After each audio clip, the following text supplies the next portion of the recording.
kita makan siang di Sultan Ahmed Kofteci. Restoran yang sangat terkenal di sini di depan Masjid Sultan Ahmed ya. Halo, assalamualaikum. Waalaikumsalam. Masya Allah, masya Allah. Ada kofte. 10 euro. 10 euro. Kamera. Yes. Yes. Yeah, okay. Nah itu panggangnya itu.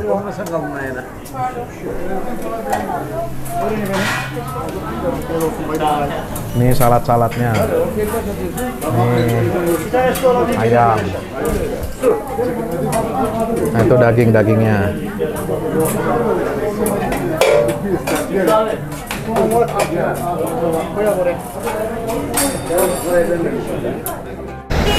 Ya, teman-teman, kita sudah sampai di kawasan Masjid Fatih.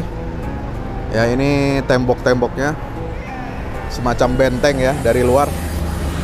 Kita akan naik. Masjid Fatih ini salah satu masjid tertua di Istanbul ya, Konstantinopel setelah penaklukan Konstantinopel oleh Muhammad Al-Fatih.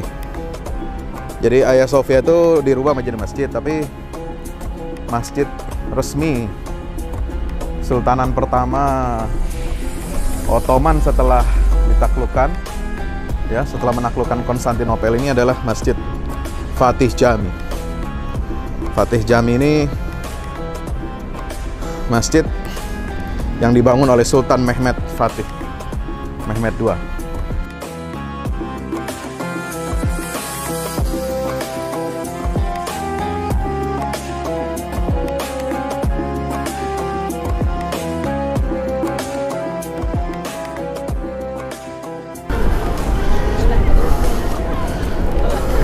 Ini sebelum ada Masjid Sultan Ahmed. Sebelum Masjid Biru ini dulu dibangun. Ya, ini masjid resmi kenegaraan pertama setelah menaklukkan Konstantinopel ya, oleh Sultan Mehmed. Ini makam Sultan Mehmed yang sebelah sana ya. Ini yang merah ini kantor. Ya, sebelum kita ke masjid, nanti sekalian sholat asar, kita ziarah dulu ke makam Sultan Mehmed Fatih.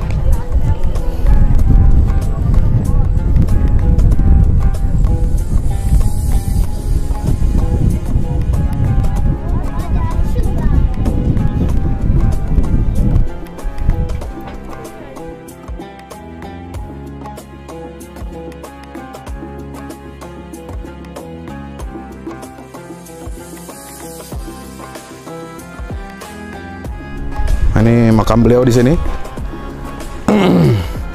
Hanya satu makam ya, tidak ada orang lain. Mukminin wa inna insyaallah bikum lahir. Inilah makam Sultan, sebaik-baik pemimpin yang memimpin pasukan terbaik, yaitu Sultan Mehmed II Al-Fatih, putra Sultan Murad II. Ya, yang menaklukkan kota Konstantinopel. Makam beliau ini istimewa ya, tempatnya khusus, hanya satu makam di satu tempat ini yang motifnya ini merah. Merah itu dia melambangkan atau simbol dari buah apel merah, atau yang istilahnya orang Turki itu adalah Kızıl Elma. Kızıl Elma itu apel merah, itu adalah lambang ikon daripada kota Konstantinopel. Dia disebut kota apel merah, dan ini menjadi impian seluruh pemimpin Islam sejak masa Khulafaur Rasyidin sampai di masa Sultan Mehmed II. Dan Osman Ghazi, dia juga bermimpi, ada mimpinya, mimpi Osman itu terkenal, dari dadanya itu keluar cahaya, lalu keluar dari perutnya, dari pusatnya itu akar pohon yang kemudian tinggi menjulang, dan di bawahnya mengalir sungai-sungai dan air-air. Nah, Sultan Mehmed Fatih ini juga bermimpi ketika dia tidur, ya, mimpi seperti terjaga, dia masuk ke istana Kaisar Romawi Timur, Kaisar Bizantium yang namanya adalah Konstantin 11. Dia berada seolah-olah hidup nyata masuk istana itu, sementara orang-orang itu semuanya sepi, tidak ada. Kemudian saat dia terbangun, ketika dia mimpi, dia mengambil apel merah itu, dan ketika terbangun dari mimpi, apel merah itu ada di samping samping tempat tidurnya. Disitulah dia mendapatkan satu inspirasi oleh gurunya Syekh Aksamsuddin bahwa engkau akan menaklukkan kota apel merah, yaitu kota Konstantinopel. Maka terwujudlah sabda Nabi SAW, la tuftahanna hadhil madinah al-Qustantiniyah fala ni'mal amiru amiruha wa la ni'mal jaishu dhalikal jaish. Itulah Sultan Mehmed Fatih. Mari kita doa kepada Allah, kita baca surat Al-Fatihah, mudah-mudahan beliau senantiasa dirahmati oleh Allah Subhanahu wa taala, diampuni seluruh dosa-dosanya, diterima semua amal ibadahnya, dan kita semua dapat mencontoh, meneladani, menginspirasi akhlak, karakter, dan leadership kepemimpinan dari Sultan Mehmed Fatih ini yang sangat cerdas dan kuat dalam memegang teguh prinsip. Al-Fatihah.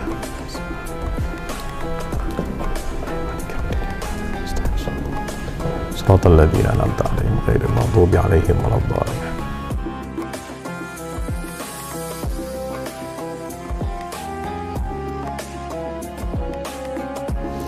Beliau bukan hanya menaklukkan Konstantinopel, tapi juga menaklukkan banyak kota-kota, ya, di Balkan, Eropa Timur, kemudian menaklukkan beberapa pulau di Mediterania, ditaklukkan oleh Mehmed Fatih, dan beliau cita-citanya itu ingin juga menaklukkan kota Roma, Vatikan, ya, mewujudkan sabda Nabi SAW juga. Mana yang lebih dahulu ditaklukkan, Roma, Vatikan, atau Konstantinia atau Konstantinopel? Maka Nabi mengatakan Konstantinopel lebih dulu ditaklukkan. Nah, beliau ingin menaklukkan juga kota Roma, Vatikan, ya, itu luar biasa. Sehingga ketika Konstantinopel jatuh ini, seluruh dunia Kristen di Eropa itu bersedih. Mereka kehilangan kota yang sangat penting sebagai ibu kota dunia Kristen Ortodok. Dan ketika beliau wafat tahun 481, ketika beliau wafat, itu lonceng-lonceng gereja di seluruh negara-negara Eropa itu dibunyikan sebagai tanda gembira dan rasa syukur. Jadi julukannya beliau ini adalah, ya, Jannat Abul Futuh wal Maghazi As-Sultan Muhammad Khan, ya, Sultan Ibn Sultan Al-Ghazi Murad Al-Thani rahimahumullah. Jadi beliau ini dapat gelar Abul Fath wal Maghazi, ya, bapaknya penaklukan dan peperangan.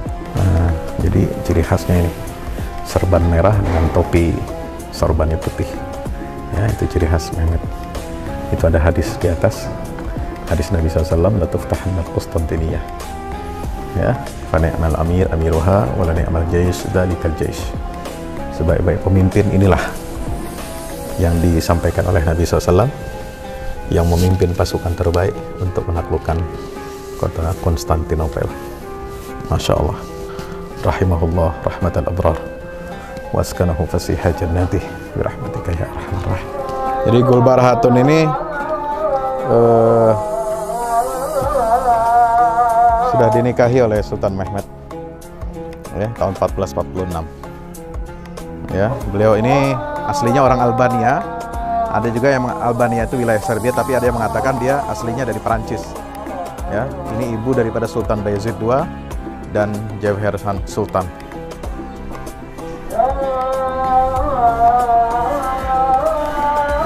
Assalamualaikum.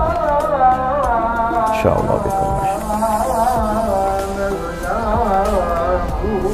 Allahumma salli. Allahumma ighfir laha warhamha wa'afiha wa'fu anha wa akrim nuzulha. wabdirha daran khairan min dariha waghsilha bil ma'i wasalji wal barah. Jadi tidak ada pemimpin hebat ya kecuali di sampingnya ada istri yang hebat, ada perempuan hebat. Nah, perempuan hebat di samping Al-Fatih adalah pertama istrinya, yaitu Gulbahar Hatun, dan ibu tiri beliau, istri daripada Sultan Murad II, yaitu Mara Hatun, Mara Brankovic. Ayo.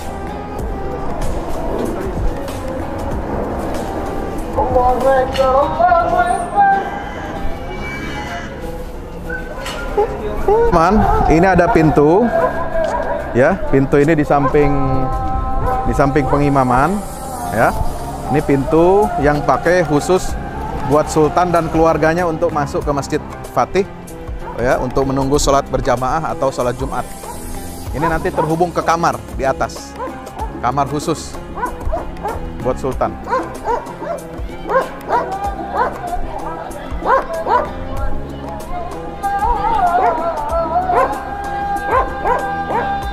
Nah, ini Sultan Mehmed ini memberikan wasiat. Ini surat wasiatnya supaya ada orang yang menghatamkan Quran, hafiz Quran, ya, baca kalimat tauhid la ilaha illallah, ya, 70.000 kali tiap hari Jumat dan sebagainya.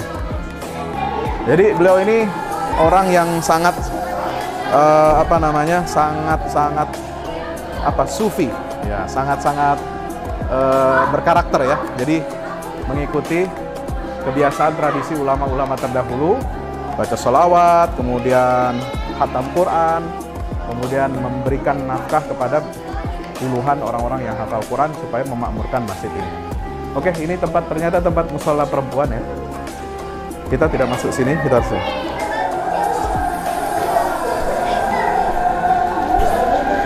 Ya, Assalamualaikum warahmatullahi wabarakatuh. Sahabat musafir dakwah dimanapun berada, ini adalah masjid yang dibangun oleh Sultan Mehmed Fatih II yang menaklukkan kota Konstantinopel, ya. Hagia Sophia itu masjid yang asalnya dari gereja katedral ortodoks, ya. Nah, kalau masjid Kesultanan Ottoman setelah penaklukan itu adalah masjid ini, Masjid Fatih, ya. Jadi kisah perjuangan beliau itu luar biasa. Bagaimana seorang sultan yang masih muda usianya 21 tahun, tapi dengan tekad yang kuat, dengan kecerdasan, dengan ketangkasan, dengan diplomasi, dengan kemampuan intelijen yang sangat luar biasa. Karena rencana dan strategi beliau menaklukkan Konstantinopel ini betul-betul dirahasiakan. Bahkan Grand Wazirnya, ya, Chandarli Halil Pasha itu juga dia tidak tahu kalau Sultan ini sedang menyiapkan rencana strategis apa saja. Itu hanya orang-orang terdekatnya saja yang tahu, ya, rapat-rapatnya, perencanaannya, bagaimana menggelar operasi intelijen sebelum penaklukan Konstantinopel, termasuk mengutus ibu tirinya Mara Hatun, Mara Brankovic itu juga dengan cara yang sangat canggih, yang luar biasa, sehingga beliau bisa masuk kota Konstantinopel ini tanpa disadari oleh Kaisar Konstantinus, ya. Itu adalah kecerdasan beliau, dan kemudian beliau ini punya tekad, ya, menyiapkan anggaran, menyiapkan pasukan, dan memperkuat benteng-benteng yang ada di Laut Marmara, ya, baik di daratan Eropa maupun di daratan Asia, ya. Sehingga kemudian Konstantinopel ini dikepung selama beberapa bulan, mulai dari tanggal 2 April 1453 baru berhasil ditaklukkan. Beliau masuk Konstantinopel, ya, dengan gagah, dengan begitu wibawa, itu tanggal 29 Mei 1453. Inilah kemenangan dunia Islam. Berita tentang kemenangan Al-Fatih ini disambut gegap gempita di seluruh dunia Islam, ya, bukan hanya di Kekaisaran atau Kesultanan Ottoman, tapi juga di Mesir. Sultan Mamluk menyambut gembira, rakyat menyambut gembira. Kemudian di Maroko, di Andalusia, semua juga menyambut gembira. Di Syam juga menyambut gembira dengan berita gembira penaklukan Konstantinopel yang mewujudkan janji Rasulullah SAW bahwa kota ini akan ditaklukkan oleh kaum muslimin, maka sebaik-baik pemimpin adalah pemimpin negeri atau kerajaan yang menaklukkan Konstantinopel, dan sebaik-baik pasukan adalah pasukan yang menaklukkan kota Konstantinopel ini yang menjadi Istanbul. Subhanallah. Jadi kita banyak mengambil pelajaran, inspirasi bahwa diperlukan visi yang kuat, tekad yang kuat, perencanaan yang matang, kemudian strategi, serta kerahasiaan dalam mewujudkan apa yang kita cita-citakan itu. Dan itulah yang dicontohkan oleh Sultan Mehmed Fatih II sehingga dapat menaklukkan kota Konstantinopel ini. Dari halaman teras Masjid Al-Fatih di distrik Fethi Istanbul, saya Musafir Dakwah mengatakan jangan lupa share, like, share, dan subscribe. Dan kita akan jumpa lagi di perjalanan berikutnya. Assalamualaikum warahmatullahi wabarakatuh.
Assalamualaikum warahmatullahi wabarakatuh. Alhamdulillah kita udah selesai pengecoran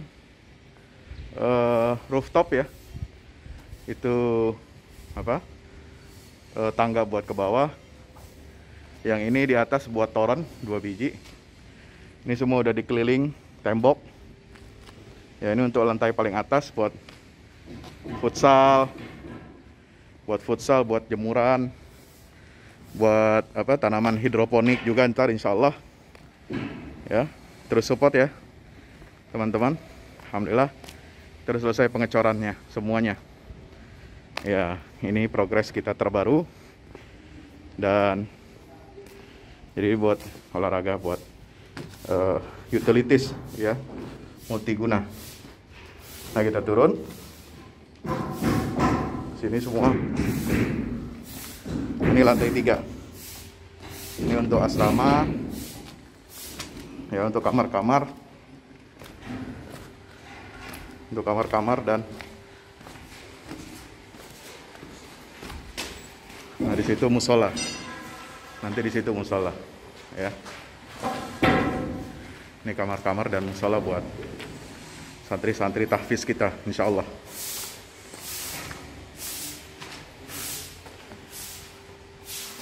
Nah, ini lantai 2 kita turun.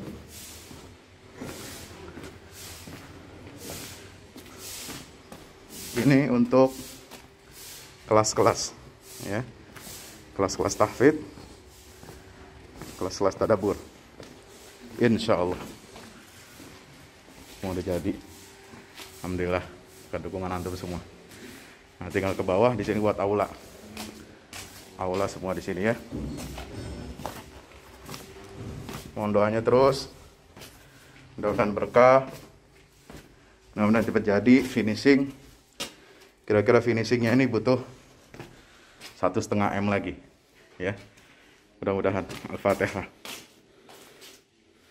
Al Fahmu Institute mempersembahkan serangkaian buku karya Ustadz Fahmi Salim LCMA. Buku pesan-pesan tauhid untuk negeri di masa pandemi. Buku mutiara ilmu-ilmu Al-Quran. Ada diskon 20% untuk buku tafsir sesat 58 esai kritis wacana Islam di Indonesia dan buku kritik terhadap studi Al-Quran kaum liberal. Anda dapat memesannya melalui layanan WhatsApp di nomor 0877 063 7192 dengan format pemesanan ketik nama, alamat lengkap, nomor handphone, dan jumlah buku yang diorder. Ongkos kirim di luar harga buku dan menyesuaikan wilayah dengan paket standar. Lampirkan juga bukti transfer Anda ke rekening BNI Syariah di 0631 748573. Tunggu apa lagi? Pesan sekarang.